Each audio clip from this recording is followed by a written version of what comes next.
Salut et bienvenue sur Tuto Palace. Donc, pour le 7e épisode, on va voir la commande sudo. Donc, je recrée mes petits containers. Je t'explique plus maintenant comment, en fait, on rentre dans un container. C'est juste ça. Moi, j'ai créé un alias pour UC1. Je te montre si ça t'intéresse.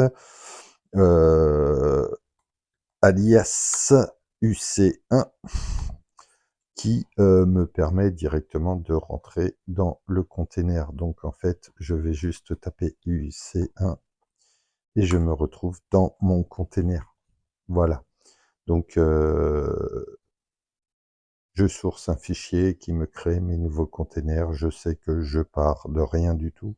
Et donc là, voilà, on va installer tout de suite apt machin nos outils, quoique.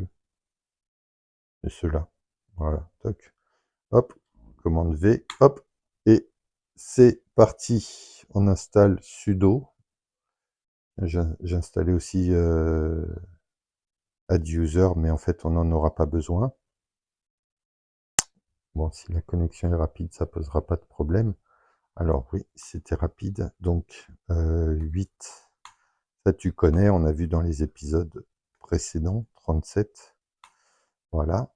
Et donc, en fait, la dernière fois, je t'avais parlé de la commande, donc add user. Alors, elle fait tout, hein. Add user, par exemple, tuto, Palace.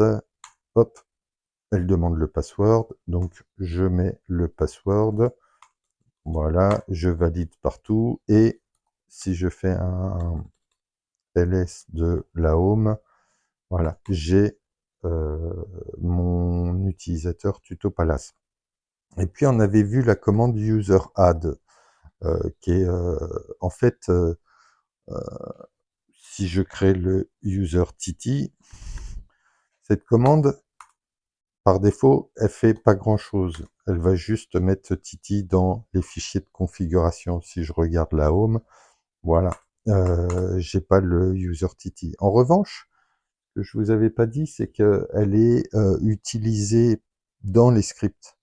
Elle n'est pas interactive en fait, hein, et donc en fait, il faut pas que les commandes utilisées dans les scripts posent des questions. Donc il y a moyen quand même, si tu fais un user add, de créer la home. Par exemple, tu peux faire -h pour help, et puis tu peux voir que en fait, si il y a quelque part, voilà, -m, create home.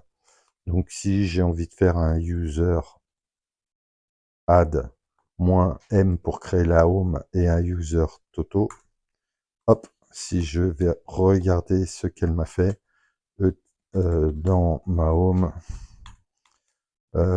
pourquoi 4, d'accord, pourquoi machin, ouais, hop, j'ai pour mon user toto, elle m'a quand même créé ma home. Voilà, ça c'était la petite aparté. Donc on a créé nos users. Donc je t'avais expliqué que ça intervenait sur 3 fichiers, etc password, etc group et etc shadow. Donc on va aller regarder ces fichiers par exemple et modifier ce dont on a besoin. Alors si je fais un cat etc passe wd, pas etc password, mais wd, je m'aperçois que, voilà, Tuto Palace. Ah, j'ai fait une faute sur Tuto Palace en plus, n'importe quoi. Donc, on va faire, hein, ça, bah, c'est l'occasion de voir userdel, userdel, et puis on va récupérer le bon, et on le supprime, voilà. Donc, si je refais, voilà, il a disparu. En revanche, si tu regardes la home, des fois qu'il y ait des choses importantes, il ne supprime pas la home. La commande ne supprime pas la home. Donc, ça nous permet de revoir. On fait un petit rm-rf et on va taper home tuto pals. Hop là! Et là, si je fais à nouveau un petit ls de la home, bon, voilà, tout est revenu dans l'ordre. Je vais faire un user add -m. On utilisera la commande user add quand même, 2 pour tutopalas. Je vérifie l'orthographe, voilà, c'est bon. Je vais faire un cadre de etc passe wd, et donc là, c'est bon, sauf que user_add, effectivement, elle nous met bin_sh au lieu de bin_bash. Donc en fait, c'est l'occasion, je vais te montrer la commande sed. On va voir un petit truc sur les commandes. Il y aura la deuxième formation sur VI et sur grep et sur sed pour les expressions régulières, enfin tous les outils qui utilisent les expressions régulières, qu'on appelle ERB pour expression régulière basique ou ERE pour expression régulière étendue. On verra ça plus tard. Donc il y a des outils comme grep et toute la famille des grep, ygrep, fgrep, qui utilisent ces expressions régulières. Il y a sed, et puis il y a VI, et puis il y en a plein d'autres. Donc, si j'ai envie de faire sed, c'est très intéressant parce que on peut s'entraîner sans risquer d'endommager quoi que ce soit. Par exemple, sed, ça fonctionne de la même façon. On va mettre ça entre côtes, et on va faire un substitut. Tu me substitues ça, la première partie, par la deuxième partie. Donc en gros, voilà, je lui mets, tu me substitues ça par ça. Donc là, en l'occurrence, nous, il y a un truc qui pose problème, c'est que nous, on va devoir lui dire de substituer bin /bin/sh par du /bin/bash. Mais, vous avez vu, on a des slash dans l'histoire. Et donc, en fait, une chose qui est assez méconnue, c'est qu'on peut changer les séparateurs. Donc, au lieu d'avoir des séparateurs qui sont des slash, je vais les remplacer par des séparateurs, un séparateur que j'ai choisi, par exemple le point d'exclamation, voilà. Et je vais demander de remplacer, du coup, bin sh par bin bash. Voilà. Donc, OK. Donc, super. Et donc, bien sûr, sur le fichier etc passe wd. Voilà.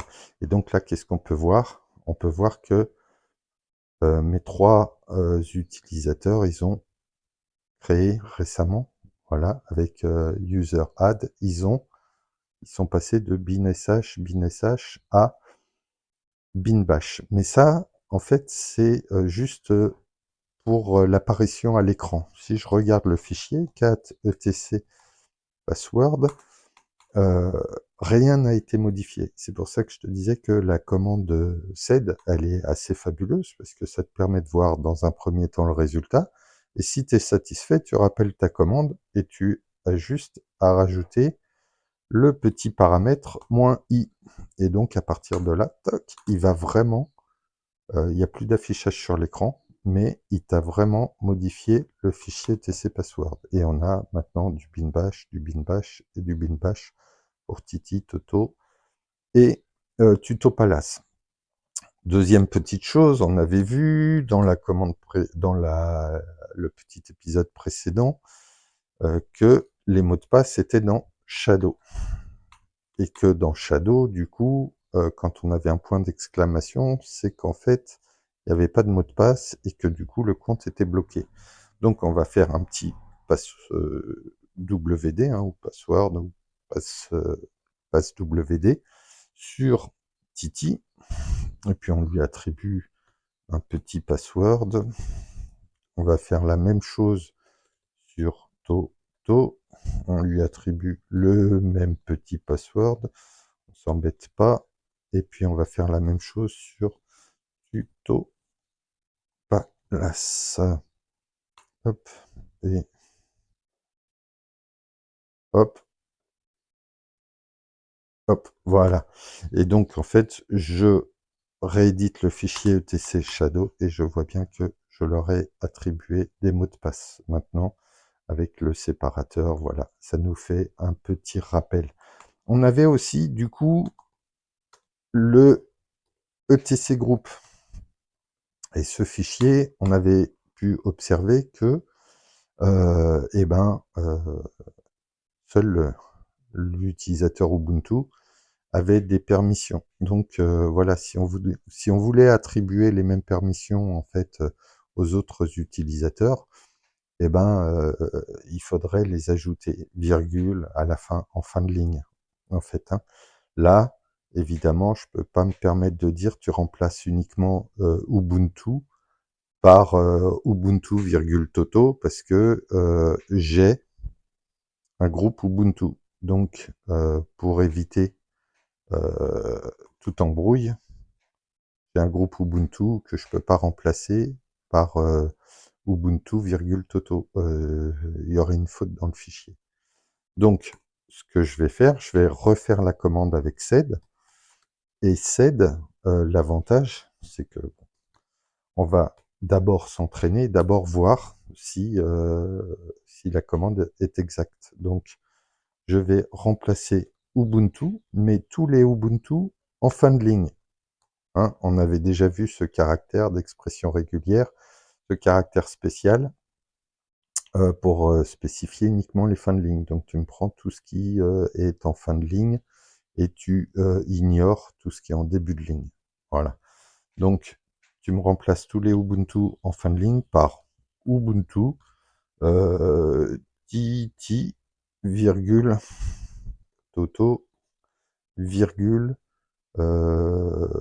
tuto palace. Voilà. Hop. Et donc, voilà. Eh oui, si je précise pas le fichier, sur, bien sûr, etc group. Voilà.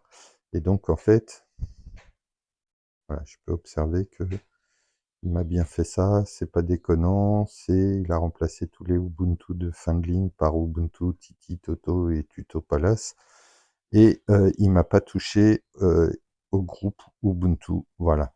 Donc, c'est parfait. Je valide la commande, donc je fais CTRL A pour revenir au début, et puis je vais lui mettre le paramètre -i. Hop, et c'est parti. Je regarde à nouveau, et j'ai un fichier bien modifié. Alors, là-dedans, on avait vu, je vais carrément, pour la démo, aller dans etc group, et on avait vu que il y avait un groupe sudo là.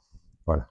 Je vais dire que Ubuntu, il n'a pas le droit à sudo, Titi non plus. On va juste laisser Toto et Tuto Palace pour les permissions sudo. Je fais OK. Et donc là, tout vous montre si, en gros, je me déconnecte là. En gros, si j'étais passé sur SU Titi par exemple, Titi, voilà. Donc là, évidemment, il me lance l'avertissement, machin.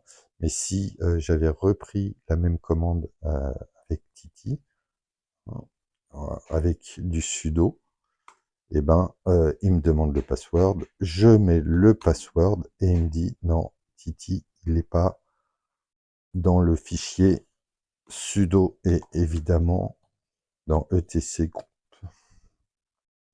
on avait enlevé.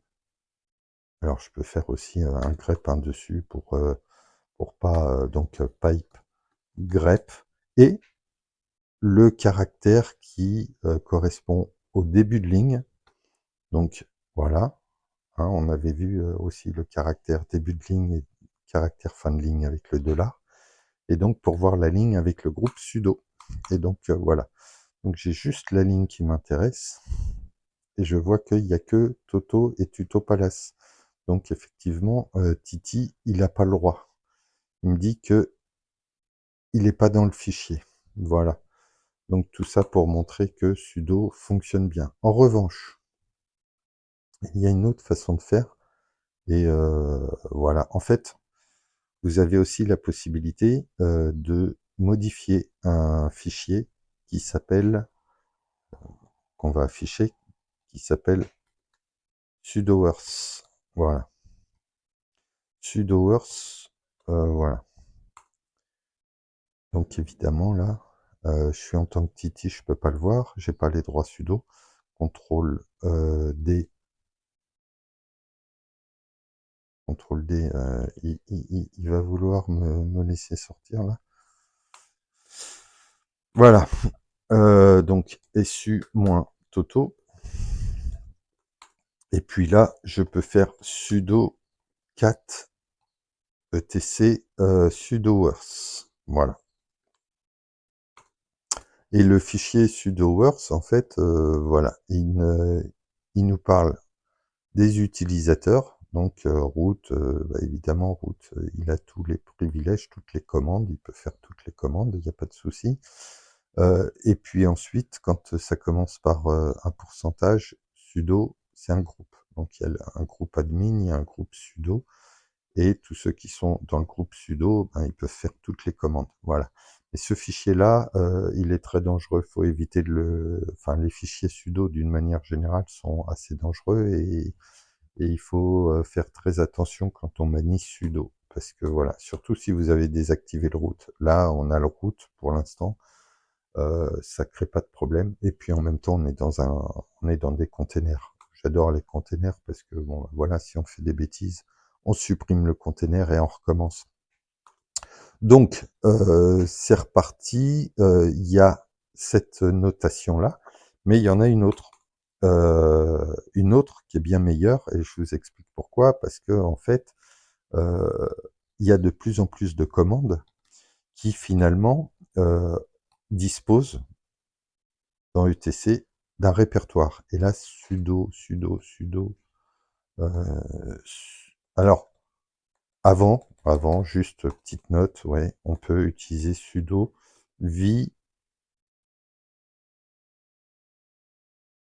visudo. Visudo, voilà. Et là, il nous dit permission deny.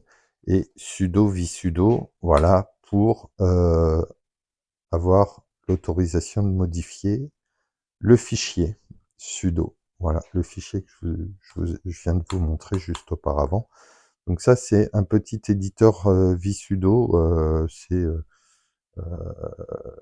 C'est quelque chose qui nous permet d'éditer le fichier sudo. Bon, je reviens à nos moutons là, et puis je montre le reste. C'est ça que je voulais montrer. Si on fait un etc sudo, voilà, sudo earth .d comme directory. Et là, on n'a rien. On a juste un readme, mais ça veut dire qu'on peut rajouter un fichier. Donc là, moi, je peux choisir d'écrire un fichier pour Toto, par exemple. Et donc, j'aurais besoin d'utiliser sudo, bien sûr, puisque je suis en tant qu'utilisateur Toto et donc je suis pas en tant que root. Donc, je vais utiliser sudo pour faire un vi sudo machin et mettre un fichier Toto. Et hop, un fichier dans lequel j'ai rien. Bon, je me rappelle pas l'expression complète. Donc, je vous l'ai mis là. Je vais le chercher. Je ferme ça. C'est ça. Hop, voilà. Donc, ça permet à l'utilisateur Toto d'avoir toutes les commandes. Et puis, on peut même rajouter nos passwords. Ça veut dire qu'il n'y aura pas de demande de mot de passe. Bon, ça, sur un serveur sécurisé, c'est pas forcément conseillé. Mais dans nos containers pour s'amuser dans l'administration, Donc le serveur nécessite pas une sécurité à toute épreuve, c'est quand même bien pratique. Donc par exemple, je vais mettre, voilà, j'enregistre le fichier et du coup j'ai fait un fichier maintenant qui existe, sudo .d dans directory Toto. Voilà. Hop. Alors pourquoi c'est bien ça? C'est bien parce qu'en fait, c'est la bonne pratique. Bah, parce que en fait, s'il y a une mise à jour de la distribution et si sudo est mis à jour, bien souvent les fichiers de configuration peuvent être mis à jour de la même façon. Et du coup, si vous avez modifié votre fichier de configuration, vous aurez une question qui vous est posée. Voulez-vous remplacer votre fichier de configuration? Enfin, il remarquera, votre fichier de configuration a été modifié. Voulez-vous le remplacer par le nouveau fichier de configuration? Ça, c'est emmerdant. Et du coup, faire un fichier à part dans le répertoire, dans la directory dédiée, et ben en fait, c'est une bien meilleure pratique. Et donc, en fait, là, je peux vous montrer, si je fais un VI, je vais faire un sudo etc group, sudo VI etc group, bien sûr, n'importe quoi. Et donc, en fait, je vais aller dans le groupe sudo, voilà, et je vais virer Toto. Voilà. Donc, j'ai plus que Tuto Palace là. Et hop. Et donc, en fait,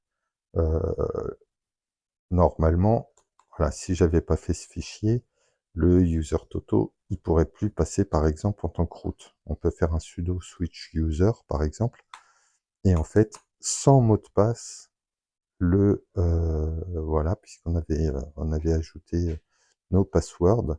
Donc sans mot de passe, je passe en route. Sans mot de passe non plus, CTRL D. Sans mot de passe non plus, eh ben, sudo apt update et sudo apt -yes full upgrade. Voilà. Et ben sans mot de passe, il me permet de faire des mises à jour. Sinon, la commande sudo, elle vous demande le mot de passe une fois. Alors, je vais vous montrer ça. Sudo, on va faire sudo no password. Et en fait, non, pas sudo no password, sudo temps. Voilà, 15 minutes. Sudo se souviendra de votre mot de passe pour un temps défini. 15 minutes par défaut. Cette fonctionnalité a été conçue pour permettre aux utilisateurs de réaliser plusieurs tâches administratives sans devoir donner son mot de passe à chaque action. Donc voilà, donc toutes les 15 minutes, votre mot de passe sera redemandé si vous avez, si vous vous êtes intégré juste au groupe sudo, etc groupe, voilà.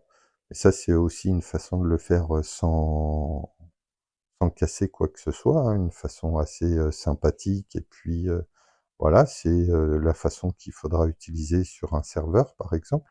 Ou alors, non, ouais, oui, oui, oui, parce que dans les paquets, ça, le etc group, il sera jamais soumis à une mise à jour. Donc, sur un serveur sécurisé, il y a moyen d'utiliser ça, ou il y a moyen d'utiliser l'autre façon, mais sans l'option no password. Il faudra toujours qu'il réclame au moins la première fois un mot de passe, même si après, pendant 15 minutes, il vous laisse un peu faire ce que vous voulez. Voilà. Alors, qu'est-ce qui me manquait? Bah, pas grand-chose. On se donne rendez-vous au prochain épisode pour les permissions. Mais les permissions, cette fois-ci, les permissions, celle-ci, quoi, en fait. Hein, celle-ci, voilà. RWX, RWX, RWX. Voilà, vous allez voir, c'est assez simple. et on va faire en sorte que ce soit super simple dans l'explication. Bon, bah, sinon, laissez-moi des commentaires et puis dites-moi, en fait, en plus, ce que vous avez envie d'apprendre. J'ai un certain nombre de vidéos à faire, mais si vous avez d'autres besoins aussi, n'hésitez pas, ça fait toujours plaisir. Allez, je vous dis ciao et puis à bientôt sur Tuto Palace.